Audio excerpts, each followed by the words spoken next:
الحمدللہ رب العالمین والصلاة والسلام علی سیدنا محمد خاتم النبیین وعلی آلہ واصحابہ اجمعین۔ باب الخروج فی طلب العلم، علم کی تلاش میں نکلنا۔ جابر بن عبداللہ نے ایک حدیث کی خاطر عبداللہ بن انیس کے پاس جانے کے لیے 1 ماہ کی مسافت طے کی۔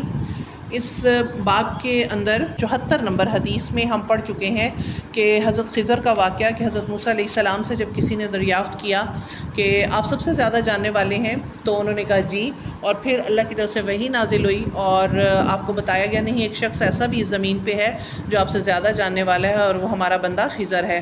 تو حضرت موسیٰ علیہ السلام نے وہاں کا سفر کیا، لمبا سفر تھا، تو طلب العلم کے لیے اور اس کی اہمیت اور اس کی ضرورت کے لیے جو ہے وہ ہمیں ضرور وہاں پہ جانا بھی ہے، اور جہاں سے ہمیں علم ملے۔ صحابہ کرام نے ایک ایک حدیث کے لیے جو ہے وہ مہینے کی مسافت طے کی، تو ہمیں بھی دین کا علم سیکھنے کے لیے جو ہے وہ اپنے قدموں کو استعمال کرنا ہے، چل کے جانا ہے۔ سارے راستے پہ فرشتے جو ہیں وہ کھڑے ہوتے ہیں، ہمارے لیے مغفرت کی دعائیں کرتے ہیں۔